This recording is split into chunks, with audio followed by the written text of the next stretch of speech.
Hello mga loves! So for today's video is pupunta nga po tayo ng bayan. For today is magmamalengke po tayo kasama ng aking partner. So before kami pumunta doon, nag-withdraw muna kami sa 7-Eleven.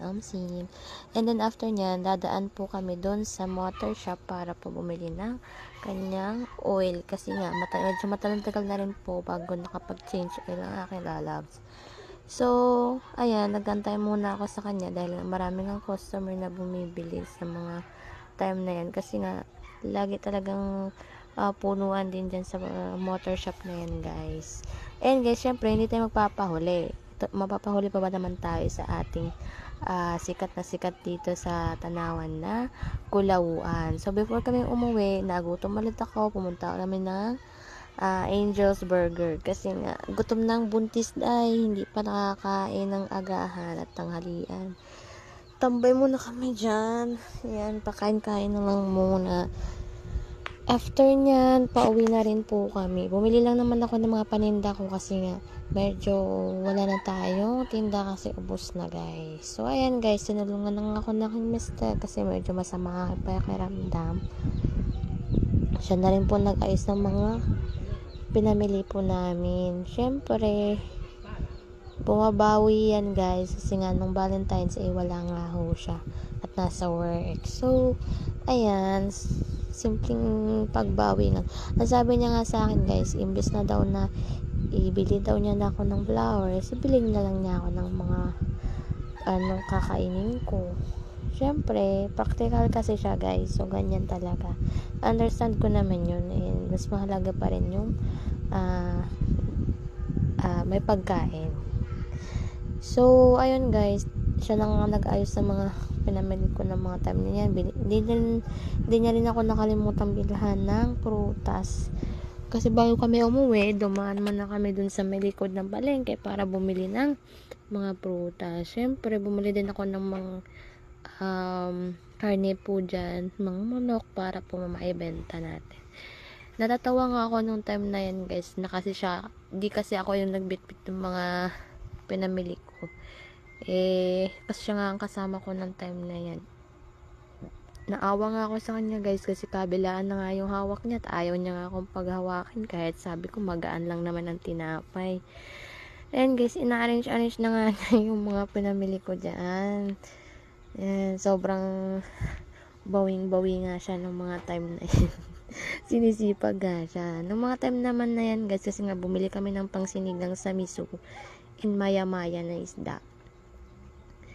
Ginagawa ni Tiyo, niluluto na nga ho niya. Para nga humakain na rin po kami.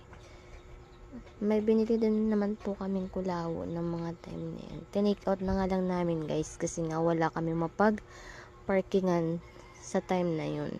Kararating nga lang namin, pero may bumili na sa amin. Dinamihan ko na nga ang pagbili ng tinapay kasi mabilis nga maubos ito sa amin. Wala naman kasing malapit na bakery dito sa amin. Kaya ang ginagawa ko, guys, bumibili ako ng bultuhan para nga. Pero isang linggo lang yun, guys, hindi ko siya, kailangan maubos siya ng 1 week. Tapos another batch na naman. Kasi hindi pwedeng more than 1 week ang tinapay. For me, siguro ganun. Ayan. So, nung mga time na yan, guys, nagugutom na talaga ako niyan. Sinabihan ko na rin si mister ko na maghanda na ng pagkain kasi nga ako gutom na ng mga time na yan.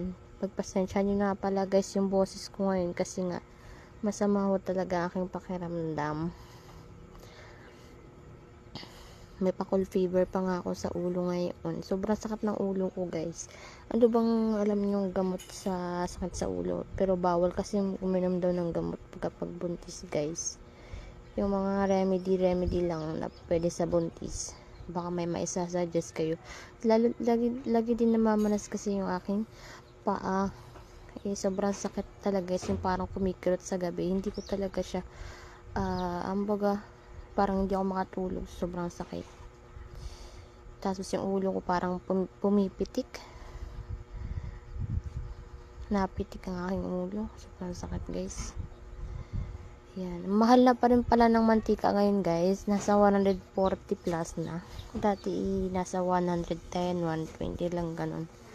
Nagmahal nga pala yung mantika. Ayan guys. So, ang ginawa namin, bumili na lang kami ng 1 litro para mas makatipid. Kasi nga sa amin dito, ang napakamahal ng yung nasa maliit lang na na bote 40 na guys.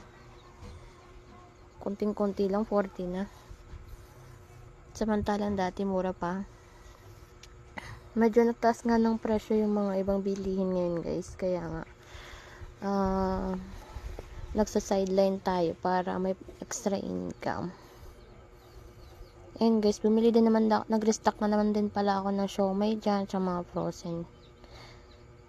Pabalik na rin ako ng work. Hindi ko alam kung anong mangyayari. Pero tuloy-tuloy pa rin ang ating sideline.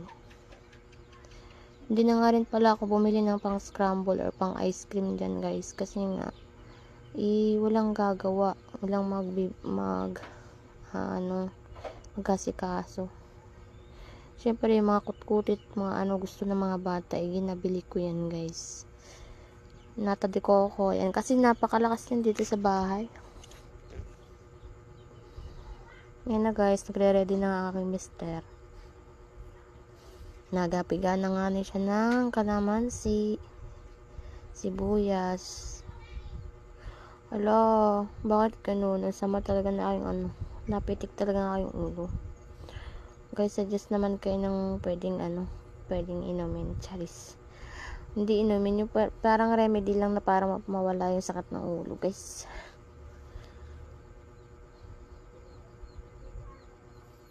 Ayan. Si Tiyo naman nag-aayos na mustasa dyan at ihahalo nga na sa sinigang sa miso.